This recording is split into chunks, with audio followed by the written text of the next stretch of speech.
আজকে আমাদের দুটি গুরুত্বপূর্ণ সংগঠন centre of Indian trade union তথা CI2, অল ইন্ডিয়া কৃষাণ সভা, সারা ভারত কৃষক সভা, এই দুটি সংগঠনের নেতৃবর্গ আজকে মহকুমা শাসকের নিকট 7 দফা দাবিতে প্রতিনিধিমূলক ডেপুটেশন সংগঠিত করা হয়েছে। দাবিগুলির মূল বিষয় হল অবিশ্রান্ত বর্ষণে বন্যায় সারা রাজ্যের সঙ্গে কমলপুরও ক্ষতি হয়েছে এবং কমলপুরের সবচেয়ে বেশি ক্ষতিগ্রস্ত হয়েছে মহকুমার উত্তরাংশ। দক্ষিণাংশে তুলনামূলকভাবে কম, পাহাড় থেকে সমতল সব জায়গায় কম বেশি ক্ষতি হয়েছে। তার মধ্যে কৃষি ব্যাপক ক্ষতি, ধান চাষ এবং সবজি চাষ ব্যাপক ক্ষতিগ্রস্ত হয়েছে। ধান সবজির জমি নদী গর্ভে চলে গেছে, বাড়ির অংশ নদী গর্ভে চলে গেছে এবং তার সঙ্গে মাছ চাষ ব্যাপকভাবে ক্ষতিগ্রস্ত হয়েছে। পাহাড় থেকে সমতল মাছ চাষের জল ভেসে মাছ চলে গেছে, আর মধ্য দিয়ে মাছ চাষিরা ব্যাপক ক্ষতিগ্রস্ত হয়েছেন। প্রাণী সম্পদ বিকাশ দপ্তরের যেমন বাড়িতে প্রাণী পালন করে পরিবার চালান, হাঁস মোরগ ছাগল গরু অসুস্থ হচ্ছেন, মৃত্যু হয়েছে, তাতে ব্যাপক ক্ষতির সম্মুখীন।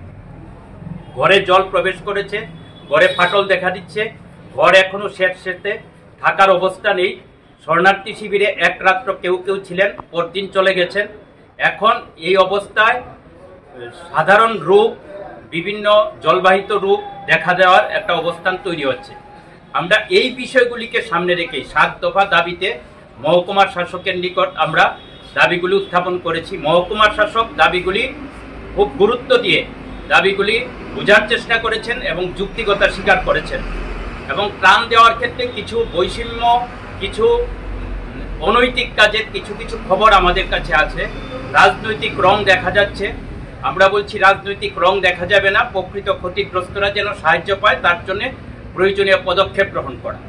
বন্যার পরদিন থেকে আমরা বিভিন্ন এলাকা পরিদর্শন করছি। আজকেও আমাদের এই দুটি সংগঠনের নেতৃবৃন্দ বিভিন্ন এলাকা পরিদর্শন করেছেন, তাতে এই অভিযোগগুলি এসেছে এবং সেই জন্য ধলাই নদীর 2 পার ভাঙ্গন রোধের জন্য বোল্ডার করা, ক্ষতিগ্রস্তদের প্রকৃত সাহায্য দেওয়া, রাজনৈতিক রং না দেখা, দ্রুত পদক্ষেপ গ্রহণ করা। এখনো অনেক ক্ষতিগ্রস্ত এলাকায় প্রশাসন পৌঁছায়নি, আজকেও অনেকে অভিযোগ করেছেন। এই এলাকাগুলিতে প্রশাসন যেন পৌঁছে, এই ক্ষতিগ্রস্তরা যাতে একটা শান্তি পায় যে না প্রশাসন সরকার আমাদের পাশে আছে। এই দাবিগুলি নিয়েই মূলত আমরা আজকে উত্থাপন করেছি। আমরা বিশ্বাস মহকুমার শাসক লাইন ডিপার্টমেন্টগুলিকে নিয়ে জরুরি ভিত্তিতে এই পদক্ষেপগুলি এই দাবিগুলি বাস্তবায়নের জন্য ভূমিকা নেবে।